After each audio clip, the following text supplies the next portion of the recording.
hari ini kita akan membicarakan mengenai mengapa banyak business owner untuk perusahaan UKM itu melihat pentingnya multiples, ya, multiples atau kelipatan di dalam perusahaannya itu sebelum mereka akan dilawan oleh kompetisi. Oke.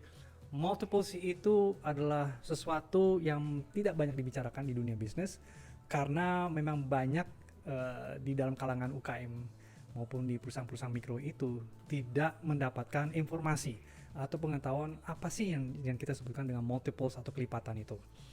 Jadi kilas balik, multiples itu adalah sesuatu kalau memang kita sudah mempunyai suatu pola mungkin hasil daripada keuntungan yang kita dapatkan. Keuntungan itu yang mungkin secara rata-rata kita dapatkan dari jumlah pelanggan yang kita dapatkan, kemudian kalikan daripada berapa penjualan yang kita dapatkan dari pelanggan itu, kemudian kita kalikan berapa kali kemungkinan orang itu akan membeli dari kita lagi, ya, dari sisi volume itu. Kemudian kita dapatkan angka itu dikalikan juga dengan efisiensi dari laporan laba rugi kita, ya. Jadi kita bisa bagikan dengan revenue profit atau laba kita bagikan dengan adanya revenue atau omset.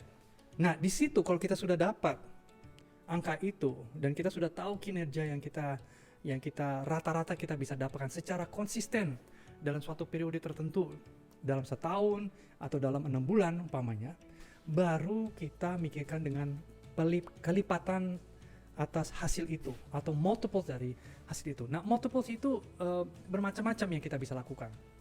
Ada hal yang sifatnya tangible dan intangible, sesuatu yang nyata atau yang tidak nyata. Umpamanya, yang tidak tangible itu dari sisi brandingnya kita, dari sisi franchise name, reputasi, atau umpamanya kelipatan distribusi kita yang kita memiliki, ya. Distribusi kita bisa lakukan kelipatan atas apa yang kita hasilkan secara satu model itu, tapi bagaimana kita bisa melakukan kelipatan atas keberhasilan dari satu modelnya itu, ya. Nah, itu akan membawa sesuatu yang mungkinnya biasa-biasa saja ke sesuatu yang berlipat ganda, ya. Nah, ini bisa dilakukan juga dari jumlah sales force yang kita memiliki, atau dari franchise, distribusi, atau kita melakukan juga joint venture dengan lain, dengan produk atau jasa yang kita miliki. Jadi banyak cara-cara yang sebenarnya yang bisa kita masukkan di dalam suatu skema multiple itu. Nah, ini sebenarnya multiple itu sudah dibicarakan lama, mungkin dari zaman tahun 90-an, ya. Menurut kami ini pelopornya adalah J. Abraham. Ya, J. Abraham itu akhirnya mungkin konsep atau formula yang dia ini kan akhirnya diadopt oleh beberapa kalang-kalang bisnis, terutama di dunia coaching, consulting, sampai juga banyak dibicarakan di perusahaan-perusahaan konsultan yang top 4, top 5 di dunia ini, gitu. Multiples itu juga sering dibicarakan di dunia pasar modal. Analis-analis yang melihat perusahaan-perusahaan yang sudah IPO sering melihat dengan apa multiplesnya yang dapatkan.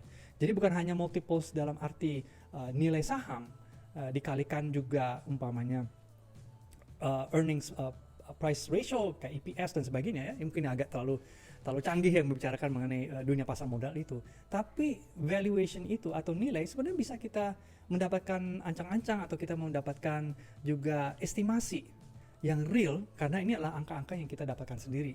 Nah, multiples itu merupakan salah satu cara bagaimana kita bisa lakukan leveraging atau pengungkitkan itu.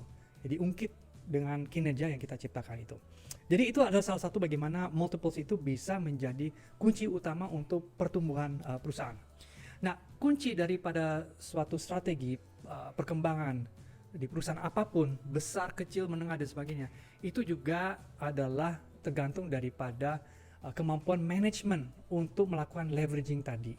Karena leveraging itu juga kalau seandainya itu bisa secara strategi dilakukan kebersamaan, itu akan ada efeknya yang luar biasa sekali gitu. Dan kemudian yang poin yang terakhir itu kita juga bisa, ya, mungkin leveraging itu sering ditanyakan bagaimana caranya kita bisa menginisiasi atau kita mengembangkan suatu program leveraging melalui multiples itu di dalam perusahaan kita sendiri. Pertama adalah kita harus mengidentifikasi area-area kunci mana yang mempunyai peluang untuk kita leverage, di mana dari ini semuanya Ya, tadi kita udah bicara sedikit juga mengenai pemasaran, distribusi, melalui juga branding, melalui juga reputasi dan sebagainya. Sebenarnya itu masih banyak sekali. Apa yang tadi kita bicarakan itu hanya baru ujung esnya saja. Ya, sebenarnya itu masih banyak, ada mungkin ratusan cara bagaimana kita bisa melakukan multiplesnya itu. Ya, kalau kita berhasil melakukan multiples itu secara konsisten, ini adalah salah satu kunci dan rahasia bagaimana kita benar-benar bisa melawan dan kita bisa menaklukkan kompetisi yang ada di situ. Kita bisa mungkin me too business atau me better business, tapi suatu saat dengan adanya multiple itu kita bisa menjadi bisnis yang me only, ya. Hanya Anda lah yang tahu, Anda yang mempunyai perusahaan yang mengerti bagaimana kira-kira area-area mana sih yang kita bisa selidiki agar kita bisa leveraging sehingga multiple itu berjalan. Demikian hari ini kita bicara khusus mengenai apa yang disebutkan dengan multiples. Kalau Anda ingin mengetahui lebih lanjut lagi supaya kita juga bisa memberikan informasi dan pengetahuan yang bisa lebih mendalam lagi, silakan bergabunglah di Telegram group yang kita miliki. Ini ada linknya, dan di situ Anda akan mendapatkan informasi-informasi yang lebih banyak lagi, dan juga kita bisa melanjutkan melalui program-program kita yang lainnya. Untuk itu dari kami, Denny Suryo dari IPOX Strategy Academy.